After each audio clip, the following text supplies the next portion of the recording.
ငယ်စဉ်မှာပဲအားလုံးကိုနှုတ်မဆက်ပဲလူလောကကြီးကနှုတ်ဆက်ထွက်ခွာသွားတယ်တရုတ်ဆောင်2ပရိသတ်များလုံးမင်္ဂလာပါရှင်ဘာမစ်နောင်ကနေပြက်လက်ကြိုဆိုလိုက်ပါတယ်အဖြစ်ရောတက်ကတဲ့ဇလန်တွဲမှာចောင်းသားလေးထူးစော်ခရီတာနဲ့ပရိသတ်အားပေးမှုရရှိထားတဲ့တရုတ်ဆောင်2ကတော့ရင်မတော်တဆဖြစ်ပြီးတော့ယနေ့မတ်လ10ရက်နေ့မနက်6နာရီခန့်မှာရန်ကုန်မြို့မြောက်ဥက္ကလာဆေးရုံမှာကွယ်လွန်ခဲ့ကြောင်းဝိုင်းနေစွာနဲ့သတင်းများကြားသိထားရပါတယ်မင်းသား2က2024အကယ်ဒမီစကားတင်စင်ရင်ဝင်ခဲ့သူတဦးဖြစ်တယ်လို့မဲချိုဇလန်တွဲမှာလူသိများခဲ့တဲ့တရုတ်ဆောင်တဦးလည်းဖြစ်ပါတယ်သူကငယ်စဉ်ကလေးဘဝကလေးကတရုတ်ဆောင်လုပ်ခဲ့ဘူးသူဖြစ်ပါတယ်ပြီးခဲ့တဲ့2024အကယ်ဒမီစကားတင်စင်ရင်မှာယောက်ျားကောင်းအတောင်20ဆိုတဲ့ရုပ်ရှင်ဇာတ်ကားကြီးမှာနက်ကတော်ဇာတ်ရုပ်နဲ့အကယ်ဒမီစင်ရင်ဝင်ခဲ့သူလည်းဖြစ်ပြီးတော့မဲချိုဇလန်တွဲမှာလည်းလူသိများခဲ့သူတဦးပါတရုတ်ဆောင်2ကငယ်စဉ်ခါမှာကလေးတရုတ်ဆောင်လုပ်ခဲ့ဘူးသူဖြစ်ပြီးတော့ကလေးတရုတ်ဆောင်ဖြစ်ခဲ့ဘူးတာပါ2ကငယ်စဉ်ခါမှာဆိုင်းခန်းလိုက်ရုပ်ရှင်ဇာတ်ကားတွေမှာဆိုင်းရဲ့ငယ်ဘဝဇာတ်ရုပ်ကိုအမြဲတမ်းတရုတ်ဆောင်ခဲ့ရတာဖြစ်ပါတယ်သူကတော့ကလေးတရုတ်ဆောင်ဘဝနဲ့ရုပ်ရှင်ဇာတ်ကားတွေ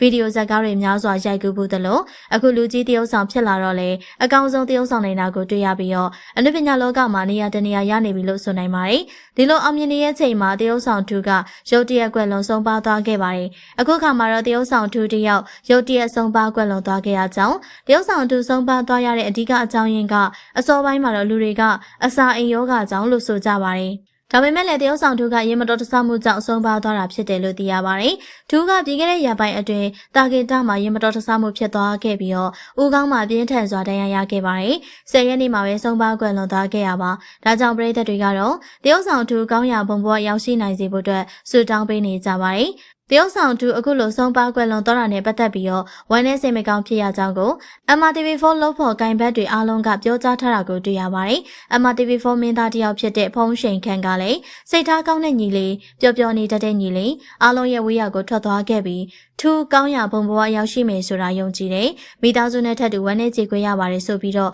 ရေးသားထားပါတယ်။တရုတ်ဆောင်တန်ရီလာကလည်းအခုချိန်ထိမယုံနိုင်သေးပါဘူး။စနေရလို့ပဲထင်နေမိရင်တငယ်ချင်းသူအတွက်စိတ်မကောင်းဖြစ်ရပါတယ်။သူနဲ့ကအမတ်တရတွေအများကြီးပါပဲ။သူကတိတ်တော်တာစိတ်ထားကောင်းတဲ့တငယ်ချင်းမို့အရန်နှမျောမိရလို့ဆိုပါတယ်။တရုတ်ဆောင်ဝိုင်းရွှေကြီးကညကထိအဆူတောင်းကူပေးနေခဲ့တာစိတ်ထားကောင်းပျော်ပျော်နေတတ်တဲ့မောင်လေးကောင်းရာဘုံဘဝရောက်ပါစေလို့ရေးသားထားပါတယ်။သူကတော့ရင်မတော်တဆမှုဖြစ်ပြီးတော့ဦးကောင်းတန်ရာနဲ့မြောက်ဥက္ကလာဆေးရုံမှာစေကူသားမှုခံယူနေစဉ်မှာပဲယနေ့မတ်လ10ရက်နေ့နဲ့6နာရီကျော်ကကွယ်လွန်သွားခဲ့ရဖြစ်ပါတယ်။နားဆင်နေကြတဲ့ပရိသတ်များအတွက်ဒီသတင်းလေးကိုဝေမျှပေးလိုက်ပါတယ်။တရုတ်ဆောင်2တယောက်ကောင်းရာဘုံဘဝရောက်ပါစေလို့ဆုတောင်းပေးလိုက်ပါတယ်ရှင်။